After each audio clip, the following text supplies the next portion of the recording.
Let the words of my mouth and the meditation of our hearts be acceptable unto you, O Lord, our God and our Redeemer. Amen. So I have to begin by saying that I'm exhausted. I am tired and I'm drained from having to engage so much violence. In the world, in our time, in our nation, it's a little too much, and I'm tired. I'm tired. How many of you are tired at this point? Amen. We're tired. And yet to have to realize what the text for today is, again, more senseless violence. I had a bit of a tantrum in the office this week, and I even told Pastor Dave, this is not happening. I'm not preaching on this text. I'll do something else. We'll look at the psalm. We'll do something else. And I told other staff members, I can't do this anymore. I'm tired. This senseless violence over and over again. It's time for it to stop.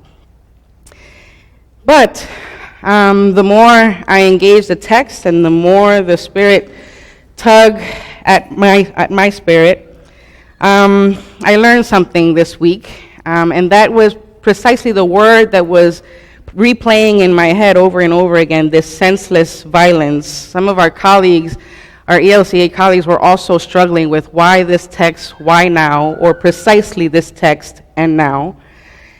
And one of our colleagues said, when we think and when we talk about senseless violence and we proclaim particular things as senseless, we give ourselves the excuse not to examine the reasons.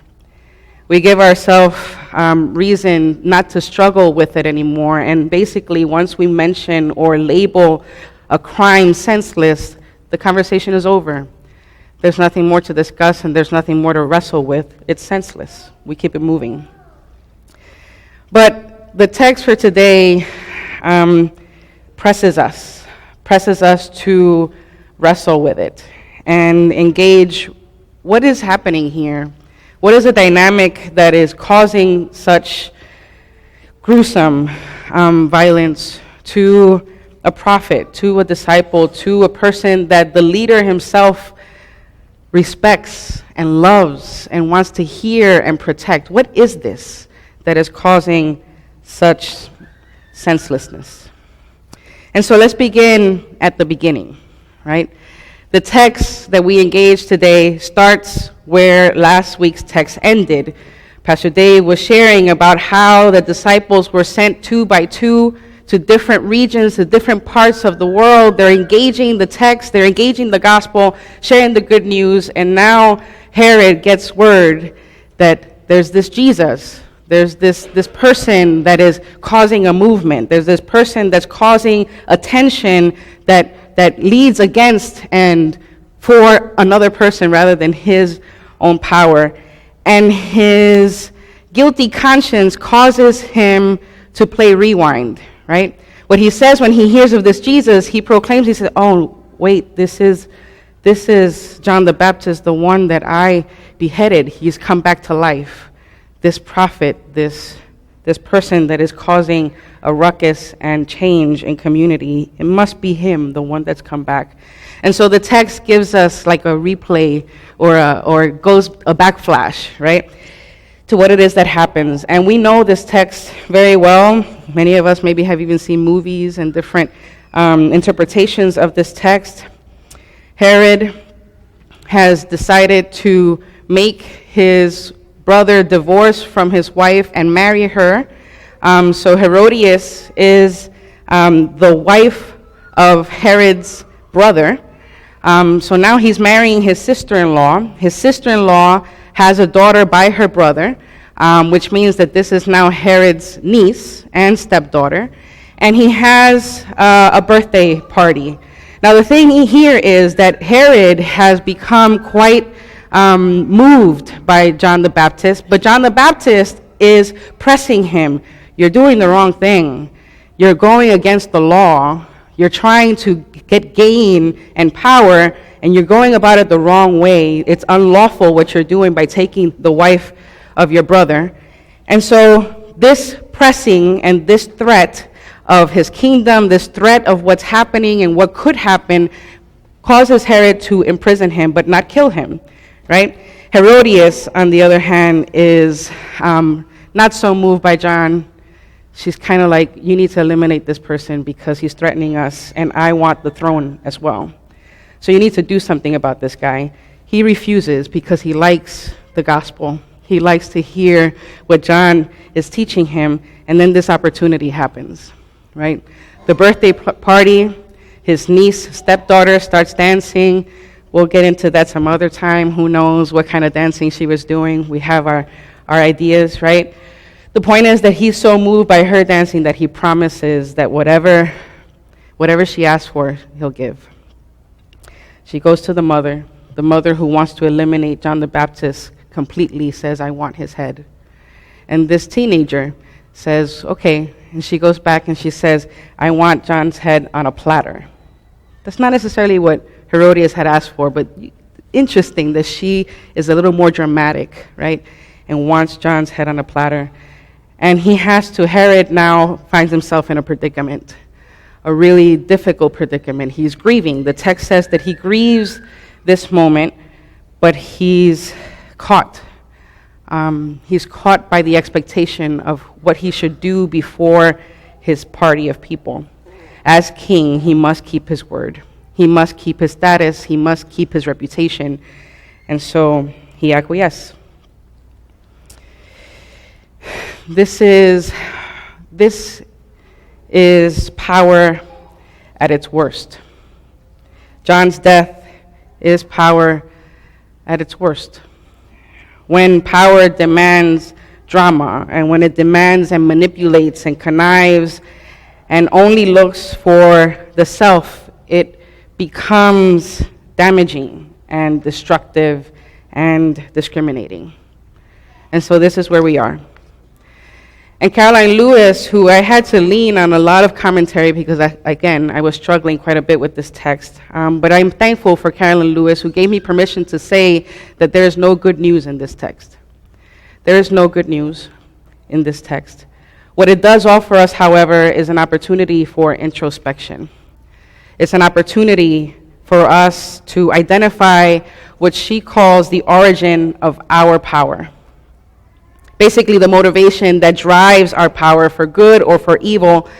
And she's absolutely right. This is a text that presses us to engage where we stand and what is our starting point for how we engage in the world. The text presses us to recognize this starting point. What controls us? Is it domination or dignity? Is it self-service or is it true service to the other? Is it self-protection or is it honor? Herod's starting point is self-preservation. And for Herodias, the daughter is pleasing her mother. And for the mother, it's maintaining her reputation, her status, and the throne. We have to name their motivation because their starting point determines their action. And here's the thing that I even had to struggle with this week, and that is that oftentimes we don't want to claim power precisely because it's been misused in so many occasions throughout history and in the present day. But, church, you and I, we have power. We have power. We have power to alter our circumstances and that of our neighbors. We have power to represent our faith in ways that are public, in ways that are inclusive and radical and bold and inviting of all of God's creation. We have power to grow the church, this church and the church universal, by simply sharing how God is good all the time and all the time, especially when hearts and spirits are broken over extreme violence. Especially and in these times when we forget Emmanuel, that God is with us. We have the power to shift the mental paradigm that says, I'm only one person, or we're only one church. What can we possibly do to provoke radical change? What can we possibly do? We have the power to change, to shift that defeatist paradigm, to say, I am one person, and we are one church. And with God's help, we will do what we have been asked to do. I will and we will act justly, and we will love mercy, and I and we will together walk humbly with our God. Every day, intentionally, until kingdom come. We have the power to make those decisions, to live differently, and to affect change. We have power because when we do what we've been asked by our Creator, change is inevitable. There's no way things can be the same if we alter the way we live to be in keeping with the gospel of Jesus Christ. Church, we have power. The question is, will we use it? Will we use this power? Will we articulate the seat of our power, that we have it, that we know what to do with it, that our power has the potential to repair, restore, and rebuild what is broken? Can we and will we articulate the seat of our power, that it is anchored on the good news and the example of Jesus Christ?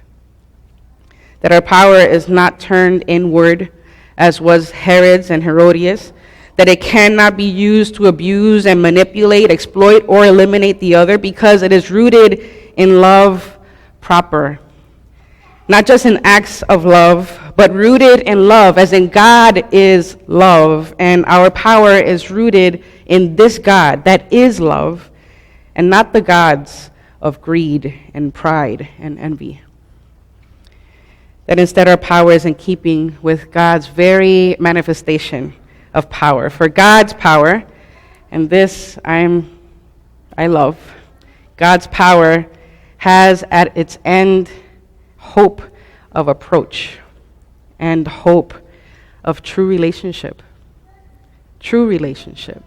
Relationship that alters who we are and alters the world around us. This becomes the litmus test for power. When power's starting point is reputation and money and status, the bottom line, rules, control, competition, and manipulation, the power manifests as bullying, as cruelty, as force, coercion, and narcissism. And that kind of power, church and friends, leads to a head on a platter. That's that kind of power. So, this week, we have a challenge. This week is the week we come clean about our own power. How we use it, how we think about it, because we might not want to claim it, but we have true and life-altering power. Power that we need to keep in check on a daily basis. Power we will wrestle with because most days, if we're honest, we are like Herod, willing to compromise what is right for self-preservation, or like Herodias, willing to exterminate any threat of our projected goals of status and wealth. We can fall into these characteristics. It's in these moments or seasons in our lives that the Spirit kind of tugs at our egos and reminds us that our power is not or should not and cannot be rooted in ourselves if we claim to be followers of Christ, but instead is rooted in God's justice, in God's mercy, and in God's love. Church, as noted by Catherine Lewis, we, quote, have a power that comes from a starting point that is rare in this world, a starting point of truth and mercy, a starting point of grace and dignity, a starting point of regard and respect. And this, my friends, is the kind of power that will truly save the world, end quote. So while we may be exhausted, and we may be tired, and we may be drained by so much violence in the world and in our land, I urge us all to resist the temptation to shut down and to save ourselves. And choose instead to lean on God and use our power to truly, truly participate and save the world. Amen.